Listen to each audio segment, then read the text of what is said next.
Hello viewers, welcome to Be a Book. This is Mohana Loganathan. So இந்த வீடியோல நம்ம என்ன பார்க்க போறோம்னா முகலாயர்கள் பாடப்பகுதியிலிருந்து டிஎன்பிஎஸ்சில கேட்ட ப்ரீவியஸ் இயர் கொஸ்டின்ஸ் தான் பார்க்க போறோம்.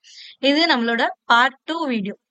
பார்ட் 1 ஆல்ரெடி நம்ம பார்த்தாச்சு. பார்ட் 1ல எந்தெந்த அரசர்கள் வந்து முகலாயர்கள் காலத்துல ஆட்சி செஞ்சாங்க, அவங்களுடைய காலத்துல என்னென்ன போர்கள் நடந்துச்சு, முக்கியமான போர்கள் என்ன, சோ அது ரிலேட்டடா டிஎன்பிஎஸ்சில இது வரைக்கும் என்னென்ன கொஸ்டின்ஸ் எல்லாம் கேட்டிருந்தாங்க அப்படிங்கறது எல்லாமே பார்ட் 1ல நம்ம பார்த்தாச்சு. இன்கேஸ் நீங்க பார்ட் 1 பார்க்கல அப்படின்னா அதுக்கான வீடியோ லிங்க் டிஸ்கிரிப்ஷன்ல கொடுக்குறேன், செக் பண்ணிக்கோங்க. ஓகேங்களா? சோ பார்ட் 1லயும் நம்ம எக்ஸ்பிளனேஷன் கொடுத்தாச்சு, யாரு எப்போ வந்தாங்க அண்ட் என்ன போர்கள் நடந்துச்சு, என்னென்னலாம் பண்ணாங்க அப்படின்றதெல்லாம் பார்ட் 1ல பார்த்தாச்சு. சோ அதனால நம்ம இந்த வீடியோல டைரக்டா கொஸ்டின்குள்ள போயிடலாம். ஓகேங்களா? சோ நம்மளோட ஃபர்ஸ்ட் கொஸ்டின் பாத்தீங்கன்னா, முகலாய அரசரவையில் பிரிட்டிஷ் தூதுவராக பணியாற்றியவர் யாருன்னு கேக்குறாங்க. சோ முகலாய அரசரவையில எப்போ வெளிநாட்டவர்கள் இங்க வந்து வணிகம் செய்யறதுக்கு உரிமை கோருனாங்க அப்படின்னு பாத்தீங்கன்னா, இந்த ஜஹாங்கீர் ஆட்சி காலத்துலதான் வந்து இது பண்ணிருப்பாங்க. போர்த்துகீசியர்களும் வந்து ஜஹாங்கீர் கிட்டதான் வந்து அனுமதி பெற்றிருப்பாங்க. அதுக்கப்புறம் ஆங்கிலேயர்களும் வந்து ஜஹாங்கீர் கிட்ட அனுமதி பெற்றுதான் வந்து சூரத்ல வணிக மையம் அமைப்பாங்க. சோ அப்ப இந்த முதலாம் ஜேம்ஸ் அப்படிங்கிறவர் தான் வந்து அப்போ இங்கிலாந்தோட அரசரா இருந்திருப்பாரு. அவருடைய பிரதிநிதியா தான் தாமஸ் ரோ அப்படிங்கிறவர் வந்து ஜஹாங்கீரோட அவைக்கு வந்து சூரத்ல நாங்க ஒரு வணிக மையம் அமைச்சுக்கிறோம் அப்படின்னு சொல்லி பெர்மிஷன் கேட்டு அமைச்சிருப்பாரு. சோ இந்த தாமஸ் ரோ தான் முகலாயர்கள் காலத்துல 4 ஆண்டுகள் வந்து பிரிட்டிஷ் தூதுவரா பணியாற்றி இருப்பார். ஓகேங்களா? சோ இதுக்கான ஹிண்ட்ஸ் வந்து இங்க கொடுத்திருக்கேன் பாருங்க. இது வந்து உங்களுக்கு 7th புக்லயும் கொடுத்திருக்காங்க, அதே 11th புக்லயுமே நியூ புக்லயே கொடுத்திருக்காங்க. நம்ம ஆல்ரெடி சொன்னோம், இந்த 8th ஸ்டாண்டர்ட் புக்னு old book 8th standard book வந்து நீங்க முகலாயர்களுக்கு கண்டிப்பா படிக்கணும். 7th 11th 12th எத்திக்ஸ் தாண்டி நீங்க படிக்கணும் அப்படின்னா இந்த 8th ஸ்டாண்டர்ட் ஓல்டு புக். இது வந்து ஏன்னா குரூப் 1 குரூப் 2 ஆஸ்பைரன்ஸ் மட்டும்தான் படிக்கணுமானா கிடையாது. குரூப் 1 குரூப் 2 2A 4 ஆஸ்பைரன்ஸ்மே படிக்கணும். ஏன்னா நம்மளுக்கு கொடுத்திருக்கிறது குரூப் 4 இருந்தாலுமே ஸ்டாண்டர்ட் என்ன எஸ்எஸ்எல்சி ஸ்டாண்டர்ட் தான் கேக்குறாங்களே தவிர நியூ புக்ல எஸ்எஸ்எல்சி ஸ்டாண்டர்ட் வரைக்கும் இருக்கிறத படிச்சா போதும் மென்ஷன் பண்ண கிடையாது. ஓகேங்களா?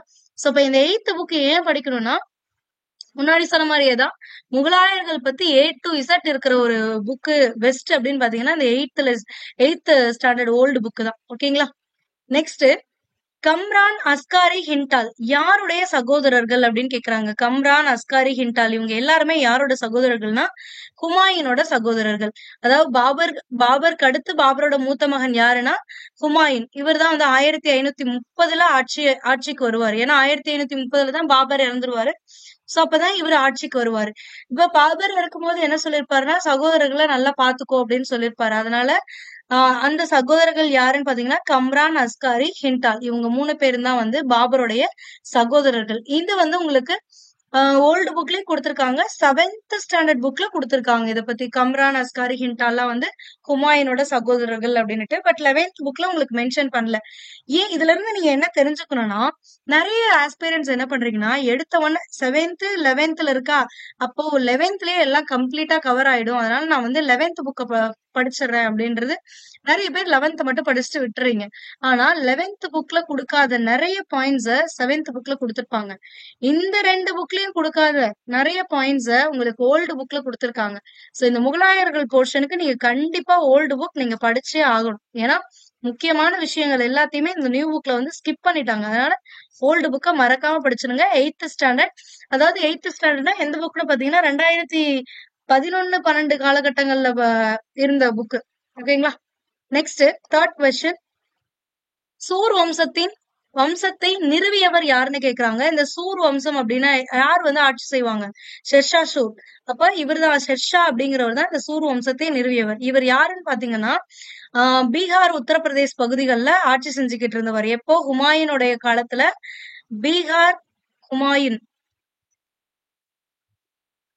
பீகார் உத்தரப்பிரதேஷ் பகுதிகளில் ஆட்சி செஞ்ச ஒரு ஆப்கானிய அரசர் தான் வந்து இந்த ஷேர்கான் அப்படின்னு சொல்லுவாங்க. அப்போ இவரோட பேரு ஷேர்கான்.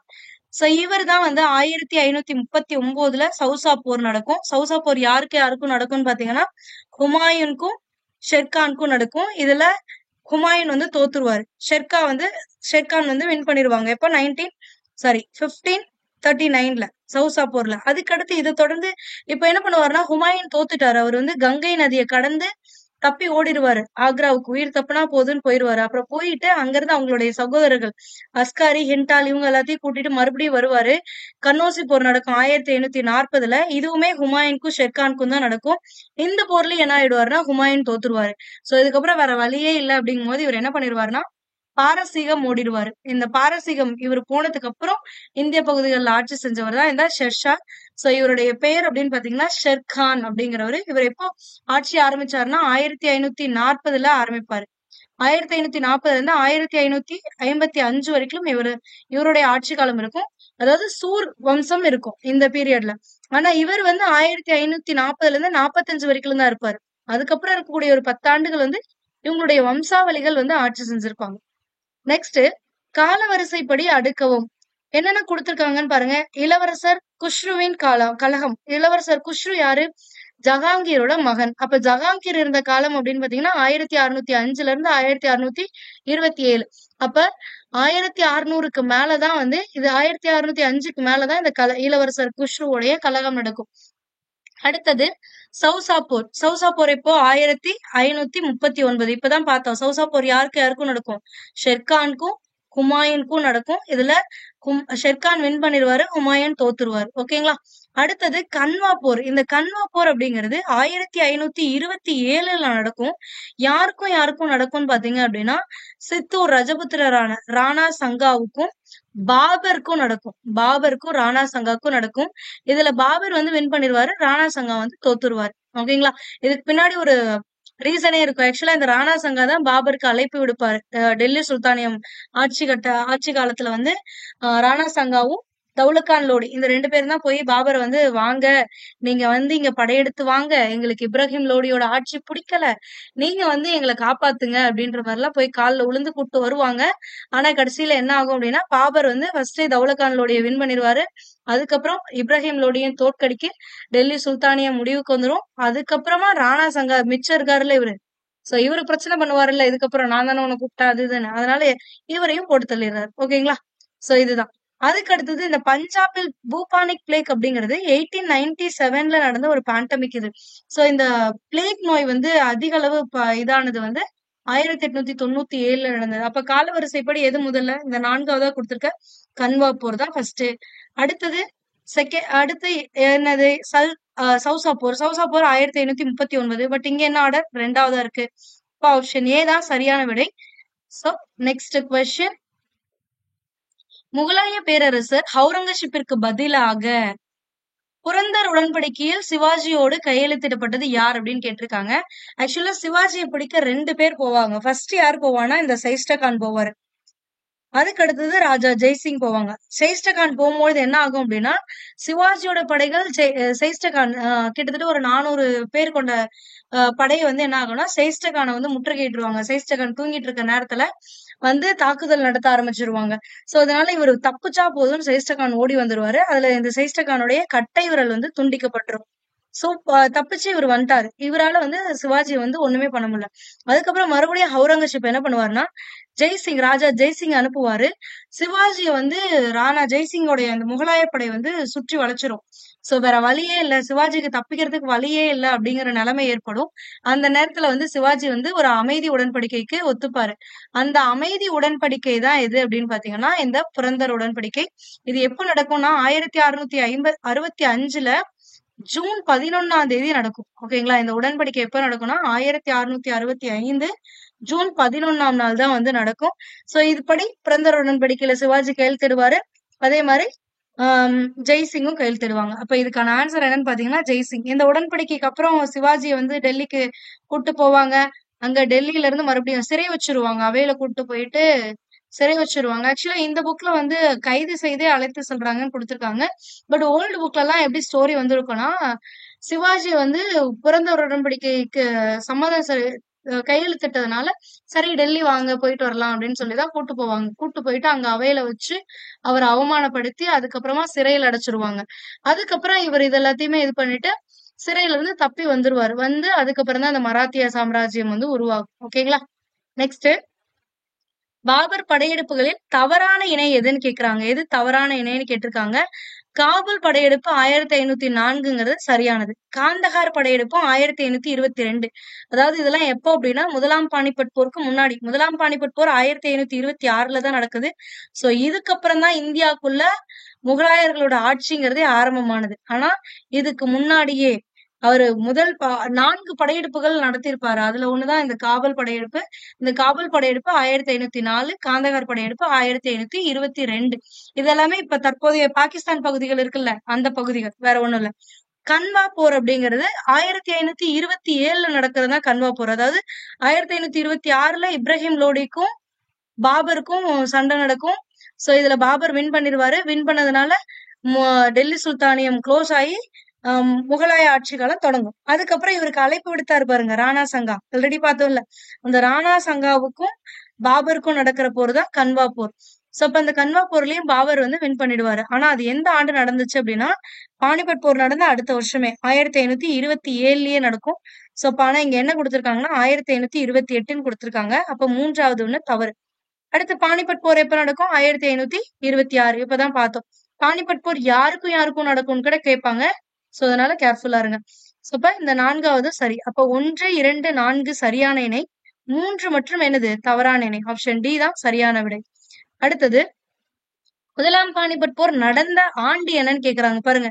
இந்த போர்கள் குறித்த கொஸ்டின்ஸ் வந்து உங்களுக்கு அடிக்கடி ஒரு முக்கியமா பாத்தீங்கன்னா ஒரு 7 போர் இருக்கும். பாபர் காலத்துல ஒரு 4 போர் இருக்கும். அடுத்தது ஹுமாயூன் காலத்துல ஒரு 2 போர் இருக்கும்.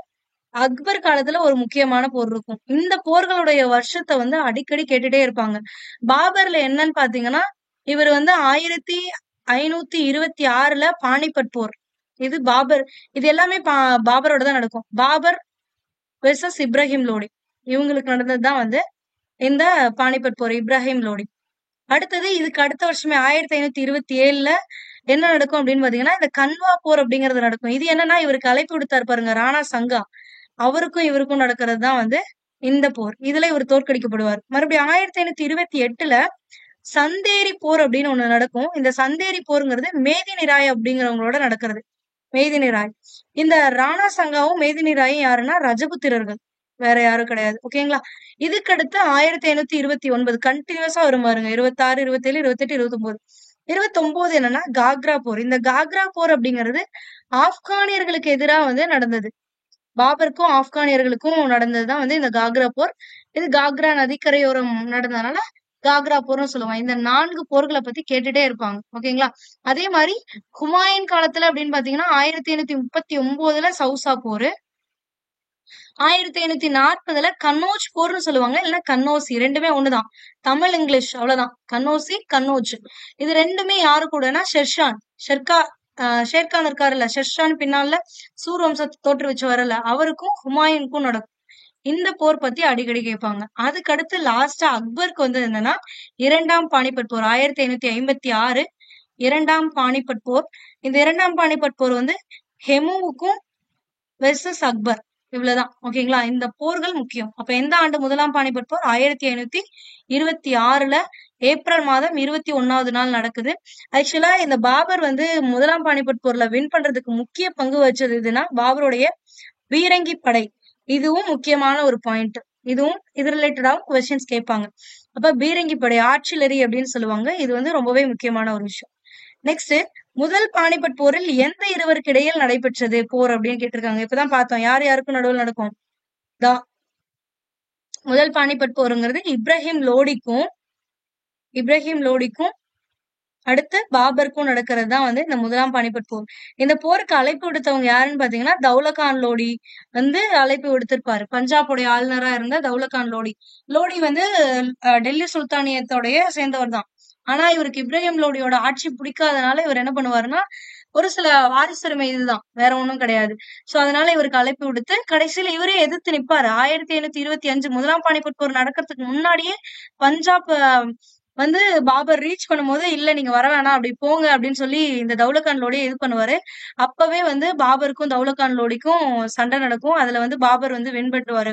தௌலகான் லோடி அப்பவே தோக்கடிச்சிருவாங்க. அதுக்கப்புறம் தான் இந்த ஆட்சி பிடிச்சதெல்லாம். அடுத்தது தாஜ்மஹாலை வடிவமைத்தவர் யாருன்னு கேக்குறாங்க. யாருன்னா உஸ்தத் இஷா அப்படிங்கிறவங்க தான் தாஜ்மஹாலை வடிவமைத்தவர்கள். ஆக்சுவலா இங்க கொடுத்திருக்கிறது இது வந்து ஓல்டு புக்ல இருக்கக்கூடிய இது. இது வந்து என்னன்னா நியூ புக்ல கொடுத்திருக்கக்கூடியது. ஓகேங்களா? சோ இதுல பாருங்க, தாஜ்மஹால் இந்த மாளிகை பளிங்கு கற்களின் கனவு உலகமாக கருதப்படுகிறது. உஸ்தாத் இஷாங்கிற தலைமை சிற்பி மேற்பார்வையில இது கட்டப்பட்டது அப்படின்றாங்க. இதுல நீங்க இன்னும் என்னென்னலாம் இம்பார்ட்டண்டா ஞாபகம் வச்சுக்கணும்னா, இந்த 22 இயர்ஸ் ஆச்சு இது கட்டுறதுக்கு. 20 லட்சம் ரூபாய் செலவுல கட்டுனாங்க அப்படிங்கறதையும் ஞாபகம் வச்சுக்கணும். ஏன்னா கூற்று காரணங்கள் கேள்விகள்ல இந்த மாதிரியான கேள்விகள் வரதுக்கான பாசிபிலிட்டிஸ் இருக்கு. ஓகேங்களா? ஆனா நியூ புக்ல என்ன கொடுத்திருப்பாங்கன்னா, இங்க பாருங்க, உஸ்தத் அகமத் லஹாவ்ரி அப்படிங்கிறவர் தான் வந்து தலைமை சிற்பியா, தலைமை கட்டிடக்கலை நிபுணரா இருந்திருக்காரு அப்படின்னு கொடுத்திருப்பாங்க. 2 பேருமே ஒருத்தர் தான், வேற ஒண்ணுமே கிடையாது. புது புக்ல எப்படி கொடுத்திருப்பாங்க, பழைய புக்ல உஸ்தாத் இசா அப்படின்னு கொடுத்திருப்பாங்க. ஓகேங்களா? சோ வேற எதுவும் கிடையாது. பட் நீங்க இது 2 நேமையுமே ஞாபகம் வச்சுக்கோங்க. இது ஓல்டு கொஸ்டின்ங்கிறதுனால இது பேஸ் பண்ணி கேட்டிருக்கலாம். பட் நியூ கொஸ்டின் வரும்போது இப்படி கூட கேட்கலாம். சோ அதனால 2மே ஞாபகம் வச்சுக்கோங்க. அடுத்தது, கீழே கொடுக்கப்பட்டுள்ள தவறான வாக்கியத்தை அடையாளம் காண்க. தப்பா இருக்கிறது எதுன்னு கேக்குறாங்க. புராண கிலாவை ஷெர்ஷா கட்டினார். இது கரெக்ட். ஏன்னா ஷெர்ஷா வந்து என்னென்ன பண்ணிருப்பாருன்னா, புராண கிலாவை கட்டியிருப்பாரு. அடுத்தது அவருடைய கல்லறை மாடத்தை வந்து சசாராம்ல கட்டியிருப்பாரு. இந்த 2மே இவர் பண்ணாரு. சசாராம், புராண கிலா, இந்த 2மே யாரு அப்படின்னா ஷேர்ஷா தான் வந்து இது பண்ணிருப்பாரு. இது சரியானது. அடுத்தது, இவரோட இயற்பெயர் குர்ரம் அப்படின்னு இருக்காங்க. ஆக்சுவலா குர்ரம்னா யாரு, ஷாஜகான். சோ ஷெர்ஷா கிடையாது. அப்ப இதுதான் வந்து தவறான ஒரு இது, தவறான இணை இதுதான். அப்ப இதுதான் உங்களோட ஆன்சர். ஓகேங்களா? இவர் வெள்ளி நாணயங்களை அறிமுகப்படுத்தினார். யாரு, ஷெர்ஷா. ஷெர்ஷா வந்து வெள்ளி நாணயங்களை அறிமுகப்படுத்தினார். அது என்னன்னு சொல்லுவாங்கன்னா ருபாயா அப்படின்னு சொல்லுவாங்க. இங்க கொடுத்துருக்காங்க பாருங்க, ருபியா, ரூபியா அப்படிம்பாங்க. சோ இது வந்து ஞாபகம் வச்சுக்கோங்க. இந்த அதே மாதிரி இவர்தான் என்னன்னு சொல்லுவாங்க, நவீன நாணய முறையின் தந்தை என அழைக்கப்படுபவரும் யாருன்னு பாத்தீங்கன்னா இந்த ஷெர்ஷா தான். சோ எதனால அப்படின்னா, இவர் வந்து இந்த வெள்ளி தங்க நாணயங்கள்லாம் வந்து வெளியிட்டு இருப்பாரு. இதுதான் வந்து நவீன நாணய முறை தந்தை அப்படின்னு இவர் அழைப்பாங்க. அதே மாதிரி இவரோட ஆட்சி காலத்துலதான் அஞ்சல் சேவையை முதல்ல அறிமுகப்படுத்துவார். சோ இதுவும் சரியான இதுதான். அப்ப தவறான இணை அப்படின்னா இவரது இயற்பெயருங்கிறது தான் தவறான. இவரோட இயற்பெயர் என்னது, பரீத் அப்படிங்கிறது தான் இவருடைய இயற்பெயர். இங்க கொடுத்திருப்பாங்க பாருங்க. இவர் வந்து ஒரு ஜாகிர்தாரி குடும்பத்துல பிறந்தவர். இவரோட பெயர் வந்து பரீத்ன்னு தான் அழைக்கிறாங்க. இவர் ஒரு புலியை கொன்றுவாரு. அந்த புலிய ஹிந்தில புலிங்கிறத வந்து ஷெர் அப்படின்னு சொல்லுவாங்களாம். சோ அதனாலதான் இவருக்கு ஷேர் கான் அப்படிங்கிற பேரே வரும். அடுத்து பதவி ஏறும்போது ஷேர் ஷா அப்படின்னு மாத்திக்குவாங்க. அவ்வளவு. ஓகேங்களா? Next question. பாபரின் மரணத்திற்கு பிறகு அவரது மூத்த மகனாகிய ஹுமாயூன் டேஷாம் ஆண்டு முகலாய மன்னர் ஆனார் அப்படின்றாங்க. பாபர் என்னைக்கு இருந்தார், எப்ப இருந்தாரு, 1530 தான் இருந்தாரு.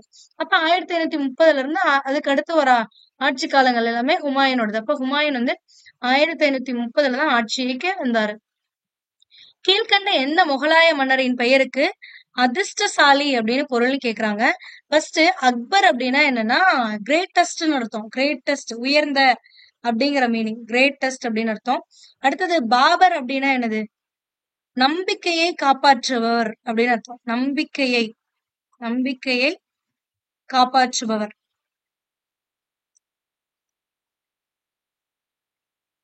அடுத்து, ஷாஜகான்னா என்னது, உலகத்தின் அரசன் பொருள்.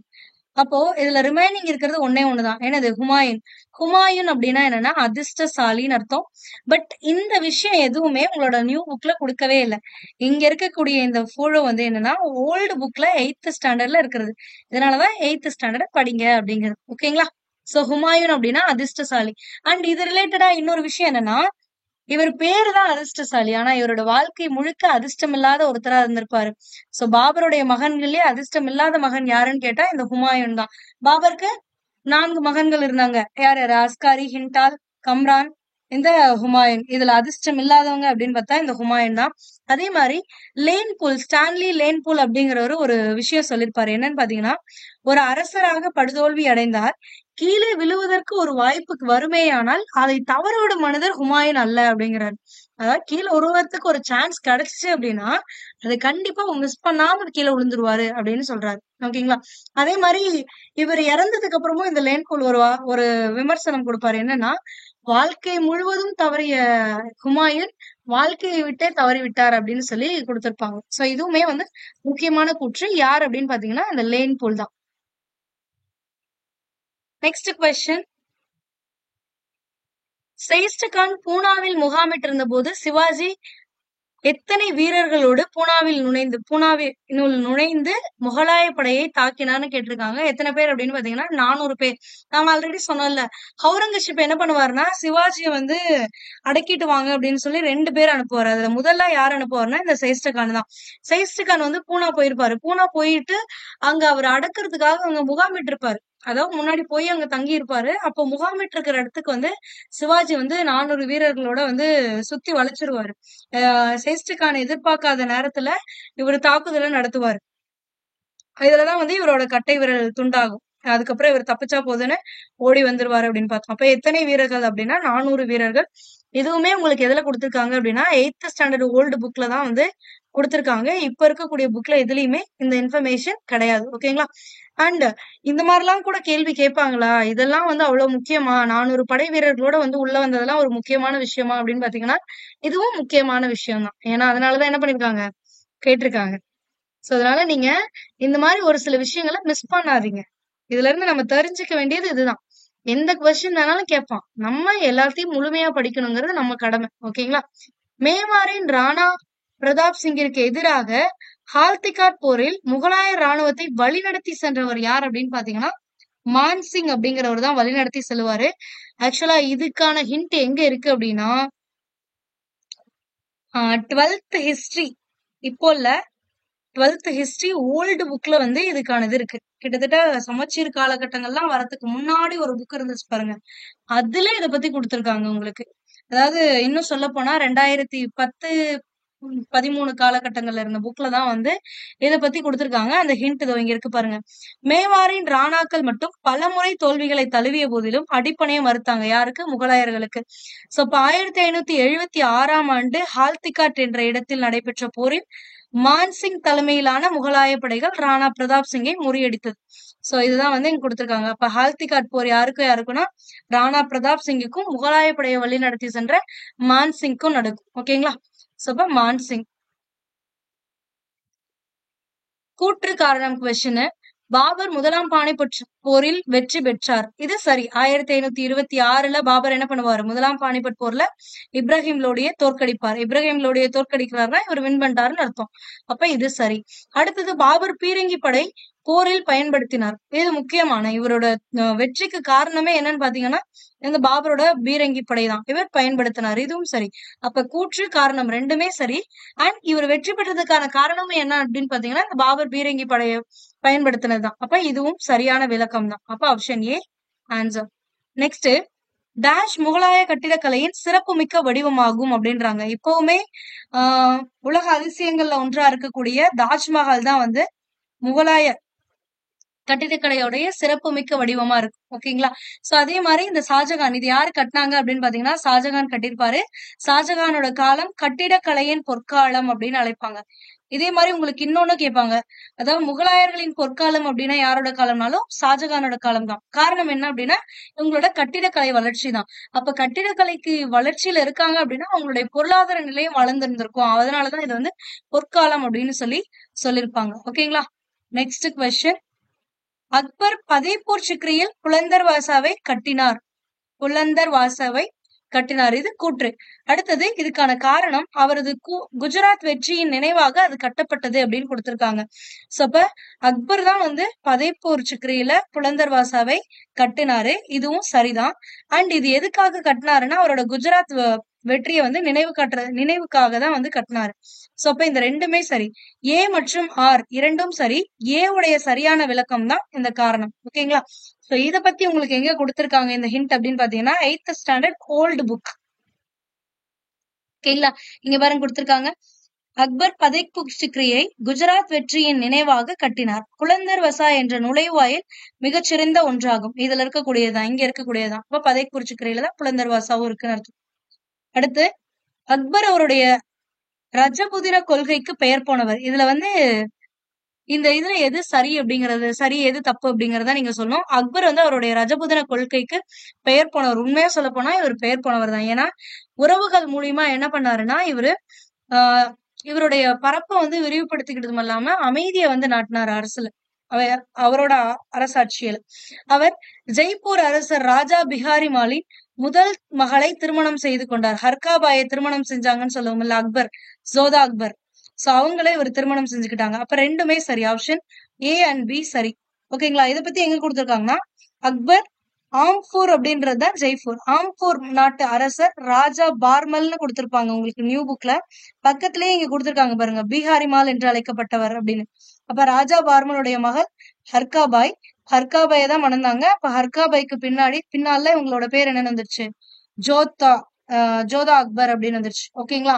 அண்ட் இதுல நீங்க என்ன பண்ண மிஸ்டேக்னா, ராஜா பார்மலோட பொண்ணு தானே கல்யாணம் பண்ணாங்க, ராஜா பிஹாரி மால் நீங்க கொடுத்துருக்காங்கல்ல. அப்ப இது தவறு அப்படின்னு நினைச்சு நிறைய பேர் மிஸ்டேக் பண்ணிடுறாங்க.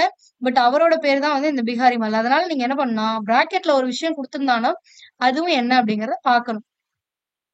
நெக்ஸ்ட், கீழ்காணும் வாக்கியத்தில் சரியானதை தேர்ந்தெடுக்க அப்படின்றாங்க. கூற்று என்ன அப்படின்னா, ஹுமாயூன் ஒரு ராஜதந்திரியாக நடந்து கொள்ளவில்லை. அடுத்தது காரணம், அவர் தன்னை எதிர்த்து கலகம் செய்தவர்களை மீண்டும் மீண்டும் மன்னித்தார். அப்ப ஹுமாயூன் வந்து ராஜதந்திரியா இருந்தாரா? நல்ல போர் புரிஞ்சு நல்ல வந்து அவருடைய ஆட்சியை வந்து தக்க வச்சுக்கிட்டாரானா? கிடையாது. இவர் ராஜதந்திரியா நடந்துக்கல. சோ அப்ப கூற்று சரி. அடுத்தது, அவர் தன்னை எதிர்த்து கலகம் செய்தவர்களை மீண்டும் மீண்டும் மன்னித்தார்.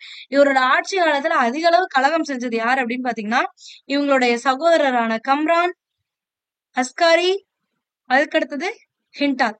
இந்த 3 பேர் தான் இவருக்கு மிக அதிக அளவு இது பண்ணதே. ஹிண்டால் கலகம் பண்ணதே, கிளர்ச்சிகள் பண்ணதே இவங்கதான். சோ இவங்களை வந்து இவர் என்ன பண்ணாருன்னா மன்னிச்சு விட்டார். ஏன்? பாபர் ஒண்ணு சொல்லிருப்பாருல்ல கடைசி தருவாயில, சகோதரர்களை நன்றாக பார்த்து கொள்ள வேண்டும் என் மகனே, மூத்த மகனே அப்படின்னு கூறிட்டு போயிருப்பாரு. அதனால வந்து இவரு அவங்கள மன்னிச்சு விட்டாரு. சோ அப்ப ஏ மற்றும் ஆர் இரண்டுமே சரிதான். அண்ட் இவரு ராஜதந்திரியா நடந்துக்காததுக்கு ரீசன் என்னன்னா, இவர் அவங்கள மன்னிச்சதுதான். அப்ப இது சரியான விளக்கம். ஓகேங்களா? அடுத்த கொஸ்டின், அக்பர் அமைத்த இபாதத் கானா வழிபாட்டு கூடம் அமைந்த இடம் எதுன்னு கேக்குறாங்க. ஃபதேக்பூர் சிக்ரி. எல்லாருமே இபாதத் கானா அக்பர் அப்படிங்கறது ஞாபகம் வச்சிருப்பீங்க. ஆனா எங்க அப்படிங்கறது தான் முக்கியம். ஓகேங்களா? சோ இங்க பாருங்க 11th ஸ்டாண்டர்ட்ல உங்களுக்கு கொடுத்திருக்காங்க. ஃபதேக்பூர் சிக்ரியில் அக்பரால் கட்டப்பெற்ற இபாதத் கானா எனும் மண்டபத்தில் அனைத்து மதங்களின் அறிஞர்களும் ஒன்று கூடி உரையாடினார்கள். ஓகேங்களா? இங்க இந்த உரையாடல்கள்லாம் நடக்கும். இது ஆக்சுவலா ஒரு சிலருக்கு எல்லாம் பிடிக்காது. அதுக்கப்புறம் உருவானதான் தீன் இலாஹி அப்படிங்கிற ஒரு சமயத்தை அக்பர் வந்து தோற்றுவித்திருப்பாரு. சுல் ஐக்குல் அப்படிங்கிற அனைவருக்கும் அமைதிங்கிற பரப்புரையை செஞ்சது. இது எல்லாமே இதனால நடந்த ஒரு விஷயம் தான். சோ அப்ப இபாதத் கானா அப்படிங்கிறது ஒரு கட்டிடம். இங்க வந்து எல்லா அறிஞர்களும் ஒன்று கூடி உரையாடிய இடம். இது எங்க கட்டியிருக்காங்க அப்படின்னு பாத்தீங்கன்னா, ஃபதேக்பூர் சிக்ரியில. யாரு கட்டினாங்கன்னு பாத்தீங்கன்னா, அக்பர் கட்டியிருக்காரு. ஓகேங்களா?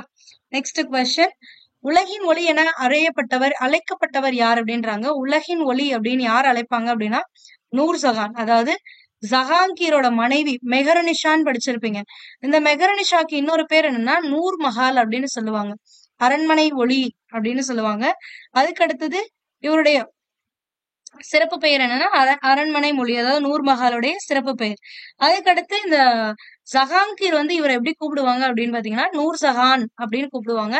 இந்த நூர் ஜஹான் அப்படின்னா என்ன அர்த்தம் அப்படின்னு பாத்தீங்கன்னா, உலகின் ஒளி அப்படின்னு அர்த்தம். ஓகேங்களா? சோ நெக்ஸ்ட் கொஸ்டின், இத்மத் உத் தௌலா என்ற நினைவு சின்னத்தை எழுப்பியவர் யார் அப்படின்னு கேட்டிருக்காங்க.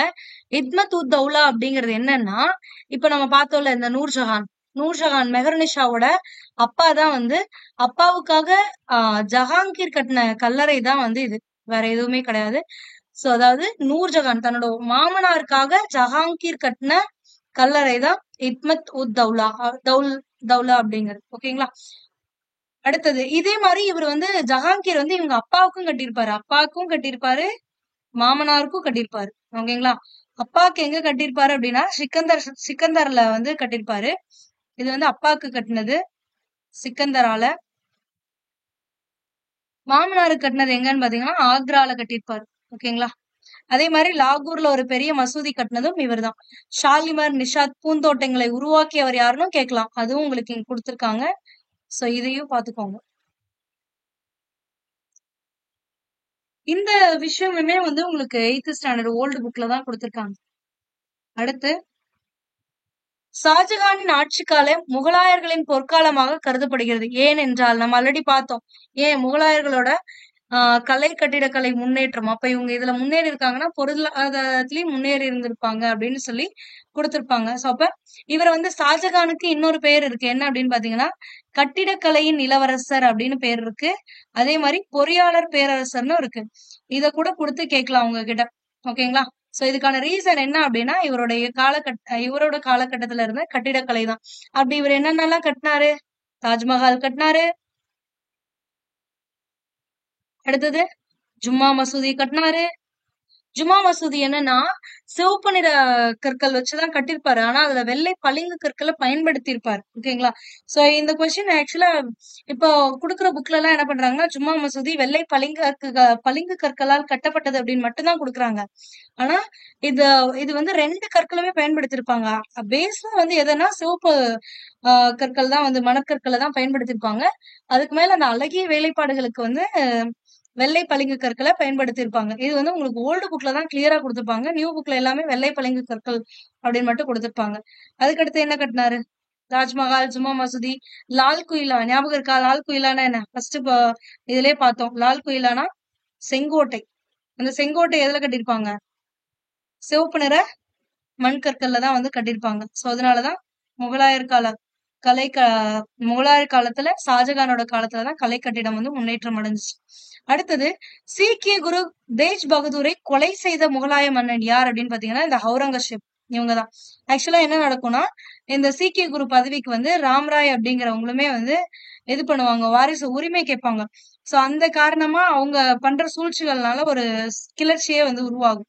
ஒரு சில கலங்கள் உருவாகும் பொழுது அந்த கிளர்ச்சியை வந்து முடிவுக்கு கொண்டு வரணும் அப்படிங்கிறதுக்காக என்ன பண்ணுவாருன்னா தேஜ் பகதூரை வந்து 9வது சீக்கிய குரு, இதுவும் முக்கியமான ஒரு இது, எத்தனாவது சீக்கிய குருன்னு கேட்பாங்க. 9வது சீக்கிய குருவான தேஜ் பகதூர் வந்து அவுரங்கசீப் வந்து கொன்றுவார். ஓகேங்களா? நெக்ஸ்ட்,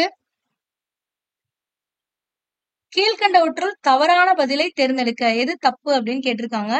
ஷாஜகான் ஆட்சி காலம் முகலாயர்களின் பொற்காலம் என அழைக்கப்பட்டது. இப்பதான் பார்த்தோம் ஏன் கட்டிடக்கலையினால இவருடைய இதை வந்து பொற்காலம் அப்படின்னு அழைப்பாங்கன்னு. அப்ப இது சரி. அடுத்தது, ஷாஜகான் ஜும்மா மசூதியை வெள்ளை பளிங்கு கற்களால் கட்டினார். அதையும் இப்பதான் பார்த்தோம். ஜும்மா மசூதி வந்து வெள்ளை பளிங்கு கற்களால தான் கட்டியிருப்பாரு. ஆனா சிவப்பு நிற கற்களுமே மணற்கற்களுமே பயன்படுத்தியிருப்பாரு. ஓகேங்களா? சோ இது வந்து நீங்க இது உங்களுக்கு டவுட்டா இருந்துச்சுன்னா இந்த ஜும்மா மசூதியோட பிக் வந்து கூகுள்ல சர்ச் பண்ணி பாருங்க. ரெட் அண்ட் ஒயிட் இது மாதிரி இருக்கும். ஓகேங்களா? அதுக்கு அடுத்தது தாஜ்மஹாலை கட்டி முடித்தவர் ஜஹாங்கீர் அப்படின்னு கொடுத்திருக்காங்க. ஆக்சுவலா யோசிச்சு பாருங்க, ஷாஜகான் தான் வந்து தாஜ்மஹாலுக்கு அடித்தளமிட்டது. எதுக்காக? அவங்க ஒய்ஃபுக்காக வந்து நினைவு கூர்றதுக்கா. அவங்க ஒய்ஃப் இறந்த உடனே கட்டினாங்க காதல் கோட்டை கட்டுறது. ஆனா ஜஹாங்கீர் யாரு? ஷாஜகானோட அப்பா. சோ அப்ப அவங்க அப்பா எப்படி கட்டியிருக்க முடியும்? அதனால இதுதான் தவறான ஒரு இது. ஓகேங்களா? இப்ப ஆப்ஷன் சி தான் தவறானது. இப்ப கரெக்ட் ஆன்சர் என்ன அப்படின்னு பாத்தீங்கன்னா ஆப்ஷன் சி. ஏன்னா அவங்க தவறானதுதான் கண்டுபிடிக்க சொல்றாங்க. அப்ப இதுதான் தவறானது. ஷாஜகான் மயிலாசனத்தை உருவாக்கினார். இதுவும் கரெக்ட். மயிலாசனம் வந்து எப்போ உருவாக்கியிருப்பாங்க அப்படின்னா ஷாஜகான் காலத்துலதான். அதுக்கப்புறம் தான் இதை வந்து கோஹினூர் வைரம் வந்து பதிப்பாங்க. இதுதான் நாதிர் ஷா பின்னால வந்து சுட்டுட்டு போவார். வேற எதுவும் கிடையாது. நெக்ஸ்ட், புரந்தர் உடன்படிக்கை கையெழுத்திடப்பட்ட ஆண்டு என்ன? நம்ம ஆல்ரெடி பார்த்தோம் இந்த புரந்தர் உடன்படிக்கை யாருக்கும் யாருக்கும் நடந்துச்சுன்னு. சிவாஜிக்கும் ஜெய்சிங்க்கும், ராஜா ஜெய்சிங்க்கும் நடக்கும். இவர் வந்து அவுரங்கசீப் வந்து இவர் அனுப்பியிருப்பாரு. 1665 இந்த புரந்தர் உடன்படிக்கை நடக்கும். இவர் 2வதா போவாரு சிவாஜி அடக்கறதுக்கு. ஃபர்ஸ்ட் போன சைஸ்டகான வந்து என்ன பண்ணிருப்பாரு, இவர் வந்து எந்த ஒரு இதுவுமே இல்லாம திடீர்னு ஒரு தாக்குதல் நடத்தி கட்ட விரல கட் பண்ணி விட்டா போதுண்டா சாமின்னு ஓடி வந்துருவார் சைஸ்டகான். அதுக்கப்புறம் போனவர் தான் ராஜா ஜெய்சிங். இவர் என்ன பண்ணிடுறாரு, சிவாஜியை சுத்தி ஒழிச்சிருவாரு. வேற வழியே இல்ல, நீ சரண்டர் ஆயே தீரணும் அப்படிங்கும் போது இந்த அமைதி உடன்படிக்கை புரந்தர் உடன்படிக்கை கையெழுத்தாகுது. அப்ப 1665 கையெழுத்தாகுது.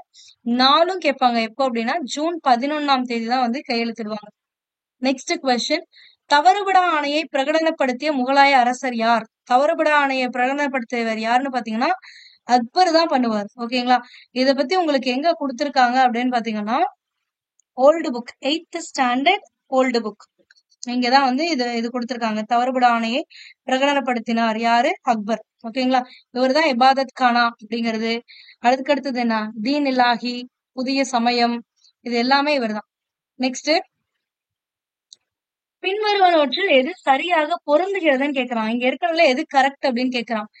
அபுல் ஃபாசில் எழுதுனது 2 நூல். ஒண்ணு அயனி அக்பர், இன்னொன்னு வந்து அக்பர் நாமா அப்படிங்கிறது தான் வந்து அபுல் ஃபாசில் எழுதியிருப்பாரு. அப்ப இங்க என்ன கொடுத்திருக்கான்? ஷாஜகான் நாமான்னு கொடுத்திருக்கான். அப்ப இது தவறு. அடுத்தது இனியாத் கான் எழுதுனது என்ன அப்படின்னு பாத்தீங்கன்னா ஷாஜகான் நாமாவை தான் வந்து இனியாத் கான் எழுதியிருப்பாரு. சோ அப்ப இனியாத் கான் வந்து மகாபாரத மொழியை பெயர்த்தாருங்கிறாங்க. அப்ப இதுவும் தவறான ஒரு இது. அடுத்தது அப்துல் சமித் லகோரி. ஆக்சுவலி இது என்னன்னா அப்துல் ஹமீத் லகோரி. இது வந்து ஷமீத் லகோரின்னு இங்க கொடுத்திருக்காங்க. ஹமீத் இங்கிலீஷ்ல பாருங்க கரெக்டா கொடுத்திருக்காங்க, ஹமீத் லகோரி. சோ அப்துல் ஹமீத் லகோரியும் முகமது வரிஸ் அப்படிங்கிற இந்த 2 பேரும் சேர்ந்துதான் ஷாஜகானோட வாழ்க்கை வரலாறை வந்து பாதுஷா நாமா அப்படிங்கிற பேர்ல எழுதியிருப்பாங்க, பாதுஷா நாமா. அப்ப இது சரியானது. அப்ப சரியாக பொருந்தி இருக்கிறது எது அப்படின்னு பாத்தீங்கன்னா ஆப்ஷன் சி தான் வந்து சரியா பொருந்திருக்கிறது. ஆல்ரெடி நம்ம பார்த்த இந்த அக்பர் நாமாவை யார் எழுதியிருப்பா? அபுல் ஃபாசல் அப்படிங்கிறவர் தான் எழுதியிருப்பாங்க. ஓகேங்களா? நெக்ஸ்ட் கொஸ்டின், பின்வருவனவற்றில் எது சரியானது? அக்பரின் கல்லறை கட்டிடம் சிக்கந்தராவில் ஷாஜஹானால் கட்டப்பட்டது அப்படின்றாங்க. அக்பர் யாரு? ஹுமாயூனோட பையன் அக்பர். ஹுமாயூனோட பையன் தான் வந்து அக்பர். சோ இவருக்கு அடுத்த ஆட்சிக்கு வந்தவர் யாரு? அக்பரோட மகன் ஜஹாங்கீர் வருவாரா? ஜஹாங்கீருக்கு அப்புறம் தான் யாரு வருவாரு? ஷாஜஹான் வருவாங்க. யோசிச்சு பாருங்க, தாத்தாக்கு இவரா கல்லறை கட்டியிருப்பாரு? அக்பருங்கிறவரு ஷாஜகானோட தாத்தா. அப்ப இவரா கல்லறை கட்டினார்னா கிடையாது. நம்ம ஆல்ரெடி பார்த்தோம். ஜஹாங்கீர் தான் என்ன பண்ணிருப்பாரு? அவங்க அப்பாவுக்கு கல்லறை கட்டியிருப்பாரு. எங்க அப்படின்னா சிக்கந்தராவில கட்டியிருப்பாரு. அதே மாதிரி ஜஹாங்கீர் இன்னொரு கல்லறை கட்டினார். யாருக்கு? அவரோட மாமனாருக்கு கட்டியிருப்பாரு. அதுவும் உங்களுக்கு தெரிஞ்சிருக்கணும். ஓகேங்களா? அப்போ இங்க கொடுத்திருக்காங்க, இங்க பாருங்க, தன் தந்தைக்காக அக்பரின் கல்லறையை கட்டியவர் வந்து ஜஹாங்கீர். அப்ப இது தவறான ஒன்று. அடுத்தது, ஆக்ரா கோட்டை கங்கை நதிக்கரையில் அமைந்துள்ளது. எந்த நதி? யமுனை நதிக்கரையில் அமைஞ்சிருக்கும், கங்கை கிடையாது. அடுத்தது, அக்பர் முத்து மசூதியை கட்டினார். ஆக்சுவலா முத்து மசூதி யார் கட்டிருப்பாங்க அப்படின்னு பாத்தீங்கன்னா யாரு? ஷாஜஹான். இங்க எனக்கு அக்பர் கட்டியிருக்காங்க. முத்து மசூதி ஆக்சுவலா யார் கட்டிருப்பாங்கன்னா ஷாஜகான் கட்டிருப்பாரு. பேரரசர் முத்து மசூதி என்று அழைக்கப்படுகிற மோதி பள்ளிவாசலையும் ஆக்ராவில கட்டி முடிச்சிருப்பாரு அப்படின்னு கொடுத்திருப்பாங்க. அப்ப இதுவும் தவறான ஒன்று. அடுத்தது, புலந்தர் வசா பதைக்பூர் சிக்ரியில் அமைந்துள்ளது. இது சரியானது. இது ஆக்சுவலா யாரு கட்டிருப்பான்னா அக்பர் தான் கட்டிருப்பாரு. சோ அக்பர் வந்து குஜராத்ல வெற்றி பெற்றது நினைவாக தான் இந்த பதைக்பூர் சிக்ரியை வந்து இது பண்ணுவாரு. இதோட நுழைவாயிலா தான் இந்த புலந்தர் வாசா இருக்கும். அப்போ இது சரியானது. அப்ப 4 மட்டும்தான் சரியான விடை. ஓகேங்களா? அதுக்கு அடுத்தது, பாபரின் இது பாபருடன் தொடர்புடைய கீழே கொடுக்கப்பட்டுள்ளதை கருதுக அப்படின்றாங்க. இப்போ எது சரி எது தவறு அப்படிங்கறதா, வேற ஒண்ணும் இல்ல. பாபருடைய சுயசரிதை நூல் என்னன்னா பாபர் நாமா. இதன் மூல நூல் பாரசீக மொழியில் எழுதப்பட்டுள்ளது. பாபருடைய சுயசரிதை யார் எழுதுனாங்கன்னா பாபர் தான் எழுதியிருப்பாரு. அது பேரு பாபர் நாமாங்கிறது சரி. ஆனா அது எழுதின மொழி என்னன்னா பாரசீக மொழின்னு கொடுத்திருக்காங்க. இது வந்து தவறான ஒரு இந்த மிஸ்டேக் நீங்க பண்ணுவீங்கன்னு நம்ம பார்ட் 1லயே சொன்னோம். ஏன்னா பாபர் வந்து அரேபிய பாரசீக மொழிகள்ல புலமை பெற்றவர் அப்படின்னு ஒரு வார்த்தை கொடுத்திருப்பாங்க.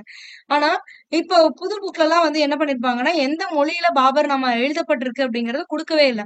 Old book 8th standard old புக்ல உங்களுக்கு கிளியரா மென்ஷன் பண்ணிருப்பாங்க. இங்க பாருங்க, துருக்கிய மொழியில் எழுதியுள்ளார் சுயசரிதையை அப்படின்னு. சோ அப்ப துருக்கிய மொழியில தான் வந்து எழுதுவாங்க, பாரசீக மொழி கிடையாது. ஆனா புது புக்ல எல்லாம் இந்த பாரசீக மொழி அராபிய மொழியில் புலமை பெற்றிருப்பாருன்னு தான் கொடுத்திருப்பாங்க. அங்கேயும் எழுதிருப்பாங்கன்னு சொல்லியிருக்க மாட்டாங்க. ஆனா நம்ம பிள்ளைங்க என்ன பண்ணுவீங்க? இத பார்த்த உடனே சரி இந்த 2 தான் இருந்துச்சு, அப்ப இந்த 2ல ஏதோ ஒண்ணு எது இருக்குதோ அதுதான் கரெக்டா இருக்கும்னு நினைச்சு போட்டுருவீங்க. பட் ஆனா இது துருக்கிய மொழி. அப்ப 1 மட்டும் சரியானது. ஓகேங்களா? சோ அவ்வளவுதான். சோ உங்களுக்கு 2 பார்ட் தான். இது வரைக்கும் கேட்ட கொஸ்டின்ஸ் எல்லாமே நம்ம கவர் பண்ணியாச்சு. அதாவது 2011ல இருந்து 2023 வரைக்கும், இது வரைக்கும் நம்மளுக்கு முகலாயர்கள் பகுதியில இருந்து கேட்ட கொஸ்டின்ஸ இந்த பார்ட் 1 பார்ட் 2ல கேட்டாச்சு. இன்கேஸ் உங்களுக்கு ஏதாவது இதுல டவுட்ஸ் இருக்கு அப்படின்னா அதை கமெண்ட் பண்ணுங்க. அதுக்கான எக்ஸ்பிளனேஷனை நான் அடுத்த வீடியோல கொடுக்குறேன். ஓகேங்களா? சோ நெக்ஸ்ட் வீடியோல பார்க்கலாம். தேங்க்யூ. Bye by.